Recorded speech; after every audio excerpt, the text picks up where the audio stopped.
Baik, Assalamualaikum warahmatullahi wabarakatuh. Sebelumnya perkenalkan, nama saya Jisa Putra dari Prodi Sistem Informasi semester 3.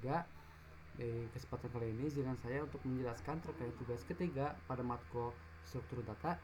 Nah, di sini saya akan menjelaskan mengenai di first search atau DFS, dan yang kedua tuh ada breadth first search atau BFS. Nah, di sini pertama-tama saya menggunakan sebuah graf. Di sini saya mau memvisualisasikan atau mengetiknya ulang gitu. Grafnya itu terdiri dari 8 not dari A1 sampai A8. Oke, begitu. Nah, misalkan langsung saja ya. Pertama-tama mengenai DFS atau Deep First Search, yaitu kayak merupakan sebuah algoritma pencarian yang bersifat adalah menyelam sedalam mungkin ke satu jalur sampai mentok atau sampai benar-benar nggak bisa dimasukin lagi begitu. Kalau secara ini tuh istilah tuh kayak misalkan kita nyari orang di dalam kapasitas 10 kelas gitu, kita cek dia tuh satu persatu begitu. Nah, lalu kenapa sih DFS tuh harus ngambil kayak gitu, harus menyelam gitu? Nah, karena DFS tuh dia tuh kayak selalu ngambil jalur terdalam terlebih dahulu sebelum kembali gitu. Jadi itu ya itu gak peduli node lain yang lebih dekat, dia lebih ke fokus menyelam gitu. Jadi kayak meskipun di kelas satu nih ada dua kelas, satu A satu B, ya dia gak peduli, dia maunya ke misalkan ke satu, kelas satu, kelas 2, kelas 3 sampai seterusnya sampai itu ketemu gitu. Nah, lalu di situ juga saya sudah menulis program DFS-nya ya.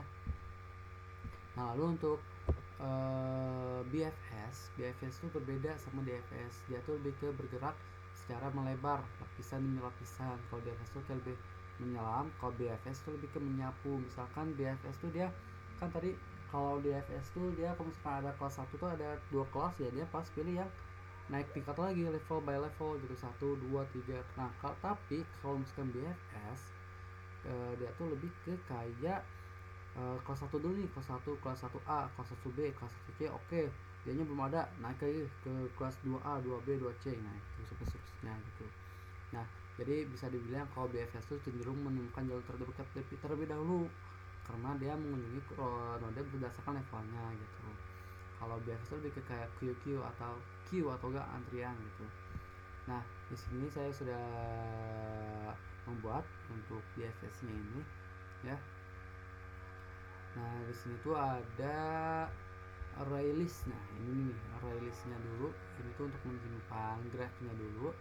Lalu ada equate gitu. Equate itu dia lebih ke ini ya. Jadi saya membuat tampilan mengunjungi node A gitu. Lalu ada if, system dot out print, for loop kan ya. Ini tuh lebih ke ini. Nah, lalu setelah itu saya di sini ada visit node. Ini tuh untuk menandai node-nya tuh udah pernah dikunjungi atau belum gitu. Kalau di sini ada if node lagi ya. If node lagi itu lebih ke semacam target. Jika node sekarang ada target, bisa juga dihentikan gitu. Nah, lalu ada for loop ya, ini bisa dibilang kayak for loop gitu. Ini tuh lebih ke mengambil semua tetangga node tersebut begitu. Lalu di bawahnya juga ada if visit, ini tuh untuk rekursi DFS dilakukan ke node yang belum dikunjungi gitu. Jadi DFS itu dia menggunakan rekursi masuk ke jalur terdalam terlebih dahulu begitu. Lalu selanjutnya kita berpindah ke BFS. Nah, kalau BFS itu sendiri tuh di sini ada queue kan. Queue itu antrian gitu.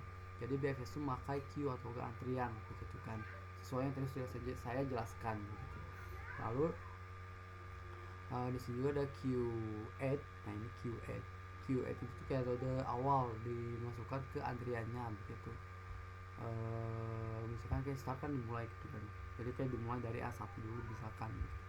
Bisa dibilang seperti itu. Di sini juga saya sudah membuat tampilan proses BFS-nya. Lalu juga apa lagi ya? Nah, ini while berkurung q.is empty. Nah, ini tuh untuk BF-nya tuh bisa berlangsung sampai Q itu kosong atau sampai antrenya tuh udah kosong gitu. Lalu di sini juga di bawahnya ada int node sama dengan q.poll. Ini tuh untuk ambil node yang paling depan terlebih dahulu atau bisa dibilang sebagai vivonya nih gitu. Nah lalu selanjutnya kita bisa langsung ngecek nih apa node itu cek apakah node adalah target atau enggak gitu. Kalau misalkan enggak, masukkan semua tengahnya ke queue atau ke antriannya gitu, karena kan BFS itu bekerja secara level by level gitu, dia tidak pakai rekursi seperti BFS begitu. Nah lalu di sini juga ada mainnya juga kan ya.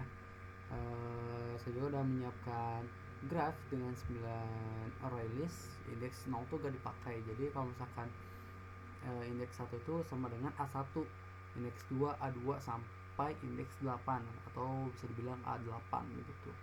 Nah di sini saya sudah membuat hubungan grafnya juga. Nah jadi di sini tuh struktur graf yang sudah saya tentukan tuh contohnya kalau misalkan nih kayak misalkan indeks 1 itu kan sama dengan node 1 ya. Di sini ada indeks 2. Jadi misalkan bisa aja dihubungin, jadi kayak misalkan node A1 nih, node A1 terhubung ke A2 gitu. Node A5 terhubung ke node A7, bisa kayak gitu. Nah lalu setelah itu sudah selesai, kita tinggal hampir selesai ke babak terakhirnya. Nah kita membuat tampilan nih, misalkan kita mau masukkan angka node yang ingin dicari 1 sampai 8 kan ya. Langsung ini ke target nih buat targetin targetnya juga. Di sini tuh misalkan kita mau pilih A5 oke. Nah di sini saya juga membuat tampilan nih, kita mau pilih metode pencarian yang mana. Misalkan yang pertama DFS, yang kedua BFS. Nah nanti kita dikasih pilihan gitu. Lalu setelah itu saya itu selesai semua, kita dikasih pilihan. Nah itu pilihan itu sebenarnya satu, ya, maksimal satu sama saya di sini. Maksimal sebenarnya satu.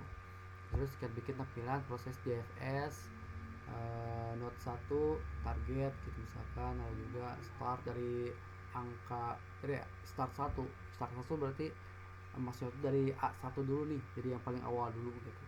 Nah langsung saja kita ke outputnya. Misalkan kita run dulu ininya.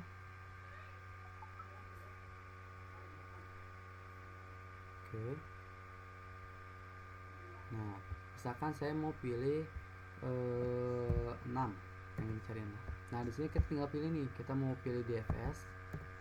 Nah nanti dia kalau DFS itu dia lebih kayak mengunjungi dulu nih dari A1, A2, A4, A5, A7, A8, A3, A6 sampai ketemu gitu. Lalu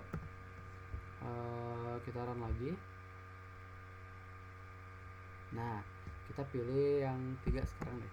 Sekarang kita pakai yang BFS.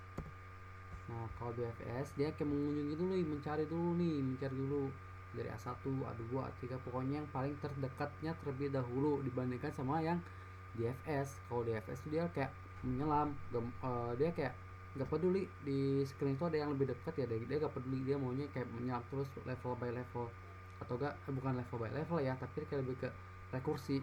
Kalau BFS tuh dia level by level baru itu, jadi dia tuh kayak mengecek dulu nih dari yang terdekat, habis kalau misalnya nggak ada ya udah dia baru naik lagi ke level yang selanjutnya begitu. Nah mungkin itu saja penjelasan video saya. Mohon maaf bila masih banyak kekurangan atau kesalahan dalam segala penjelasan pada video kali ini. Sekian dari saya. Wassalamualaikum warahmatullahi wabarakatuh.